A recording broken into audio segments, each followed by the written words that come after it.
Hello दोस्तों, कैसे हैं आप सब। दोस्तों आज की वीडियो हम बात करने वाले हैं ये क्रेडिट बी ऐप के बारे में कि आप भी क्रेडिट बी ऐप से लोन लेते हैं, उसका रीपेमेंट करने में देरी करते हैं तो इतना ज़्यादा कॉल करके हैरेस क्यों करता है, इतना ज़्यादा परेशान क्यों करता है। अब दोस्तों ये जो क्रेडिट बी ऐप है ये जो सबसे ज़्यादा बड़ा ऐप है और सबसे ज़्यादा डाउनलोड जो प्ले स्टोर पर जाए चेक करिए तो इसी ऐप का है और सबसे ज़्यादा परेशान भी यही करता है, सबसे ज़्यादा कॉल करके आपको हैरेस भी यही करता है और लीगल नोटिस भेजता है, रिकवरी एजेंट भेजता है और तरह तरह का धमकी देता है। तो दोस्तों इनसे कैसे बचना है इसी बारे में फुल डिटेल में इस वीडियो में बात करेंगे और आपके जितने सवाल हैं सबका जवाब देंगे इसी वीडियो में। तो पूरा वीडियो एंड तक देखिए, थोड़ा सा भी स्किप मत करिए। अगर थोड़ा सा भी स्किप करते हैं तो जो भी लोन रिलेटेड जानकारी है वो आपको नहीं मिल पाएगा। और मेरा चैनल सब्सक्राइब कर लीजिए और नोटिफिकेशन ऑन कर लीजिए कि आपको इसी तरह का एजुकेशनल कंटेंट मिलता रहे।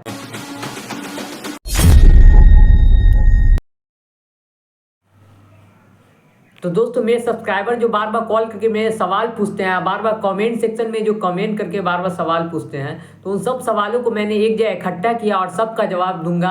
तो पूरा वीडियो एंड तक देखिए, इसमें सारा कन्फ्यूजन आपको एनबीएफसी ऐप से रिलेटेड जो भी कन्फ्यूजन है सबका कन्फ्यूजन दूर हो जाएगा। तो ये पूरा वीडियो एंड तक देखिए। तो सबसे पहला सवाल है, क्या आपके ऊपर लीगल एक्शन हो सकता है। तो दोस्तों अगर आप टाइम टू टाइम उसका पेमेंट करते रहिएगा और उसको बार बार इन्फॉर्म करते रहिएगा कि मैं आपका 2 महीना या 3 महीना बाद ही पेमेंट कर पाऊंगा, इस तरह से उसको मेल करते रहिएगा, तो आप पे कोई भी लीगल एक्शन नहीं होने वाला। चाहे वो कितना भी लीगल नोटिस भेज दे, आप पे कोई भी लीगल एक्शन नहीं होगा अगर आप उसको टाइम टू टाइम पेमेंट करिएगा।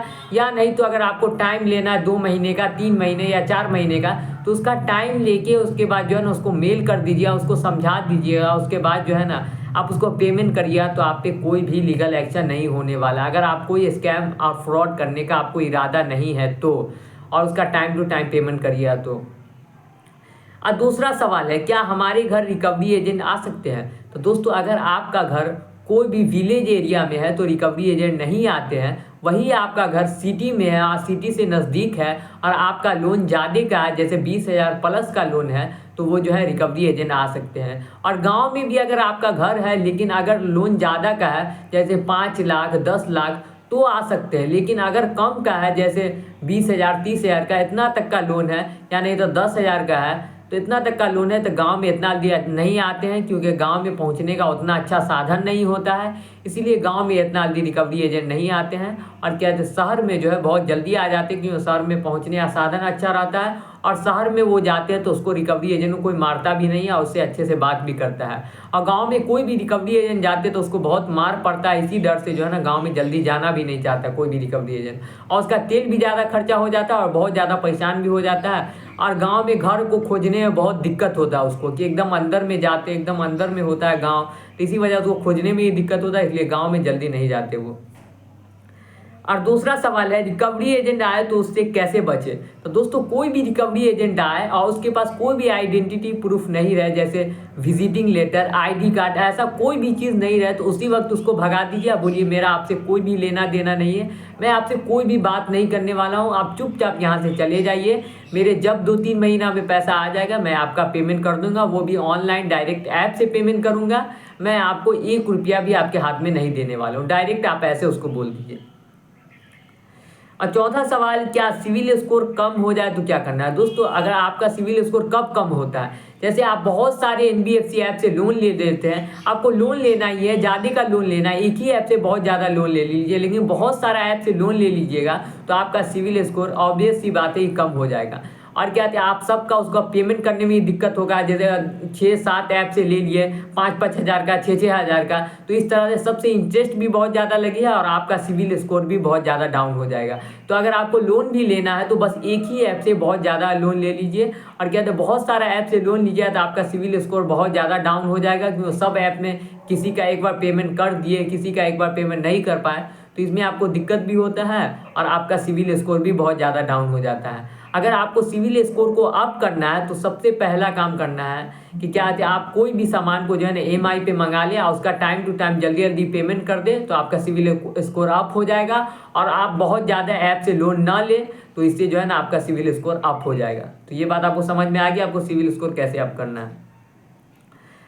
और कॉल का रिस्पांस करना है कि नहीं, कि वो जो बार बार कॉल करके परेशान करते हैं तो उसका रिस्पांस करना है कि नहीं। तो पूरे दिन में 1 से 2 बार उसका कॉल उठाएं और उसको उठा के टेबल पे रख दें। अगर बहुत ज़्यादा परेशान कर रहा है तब ऐसा करें, बहुत ज़्यादा वो कॉल कर परेशान कर रहा है, तब ऐसा करें कि उसका कॉल रिसीव करें और उठाए टेबल पे रख के छोड़ दें। अगर वो 1-2 बार ही करता है दिन भर में, तो उसका कॉल का जवाब दे और बोले कि 2-3 महीना बाद मैं आपका पेमेंट कर दूंगा।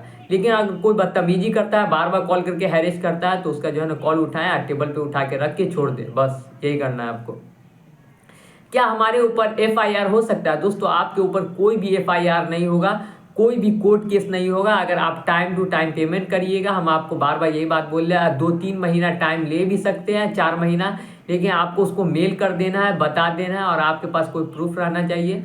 क्या नहीं तो प्रूफ नहीं भी है तब भी आप उसको बता सकते हैं कि अभी जो है ना मेरा फाइनेंशियल कंडीशन ठीक नहीं है या मेरा हेल्थ इश्यू नहीं है। अगर आपके पास कोई भी कैसा कागज़ है या कुछ है तो उसको भेज सकते हैं कि इस कारण से मैं आपका पेमेंट नहीं कर पा रहा हूँ। अब दोस्तों मेरा सेटलमेंट हो सकता है कि नहीं, और सेटलमेंट करना अच्छा ऑप्शन होता है कि नहीं। तो दोस्तों अगर आप सेटलमेंट करना चाहते हैं तो आप 5-6 महीना का टाइम ले लीजिए, 5-6 महीना डिफ़ॉल्ट करिए, तब जाके आपका सेटलमेंट होता है। उसमें कंपनी ऑफर भी अच्छा देता है अगर आप 5-6 महीना बाद पेमेंट कर दे तो। अगर आप जल्दी से अभी लोन लिया, डायरेक्ट बोलिए उसको सेटलमेंट करने को, तो कोई भी कंपनी सेटलमेंट नहीं करेगा। अगर सेटलमेंट कर भी लिया मान लीजिए 2-3 महीना में, तो ज़्यादा अच्छा ऑफर नहीं देगा। और सेटलमेंट करना तो मैं सब किसी को बोलता ही नहीं हूँ सेटलमेंट करने, क्योंकि सेटलमेंट करना एक अच्छा ऑप्शन नहीं होता है। अगर आपका कम का लोन है, जैसे 5,000 10,000 का लोन है, क्योंकि उसमें आपका सिविल स्कोर भी डाउन हो जाता है, आप सेटलमेंट करते हैं तो आपका ज़्यादा का अमाउंट का माफ भी नहीं होता है। तो सेटलमेंट करना है तो अगर आपका ज़्यादा का लोन है, जैसे 10 लाख का है, 5 लाख का, इतना का लोन है, तो सेटलमेंट करना अच्छा ऑफर होता है कि आपका ज़्यादा पैसा भी माफ़ होता है, उसमें सिविल स्कोर डाउन होता है, तो कोई दिक्कत वाली बात नहीं है। लेकिन कम का लोन लेके अगर आप सेटलमेंट करते हैं तो ये अच्छा ऑफर नहीं होता है, अच्छा बात नहीं होता, क्योंकि उसमें पैसा भी है आपका थोड़ा सा ही माफ़ होता है और आपका सिविल स्कोर बहुत ज़्यादा डाउन हो जाता है। तो दोस्तों ये वीडियो अच्छा लगा तो मेरा चैनल सब्सक्राइब कर लीजिए और नोटिफिकेशन ऑन कर लीजिए कि आपको इसी तरह का एजुकेशनल कंटेंट मिलता रहे। तो बाय दोस्तों।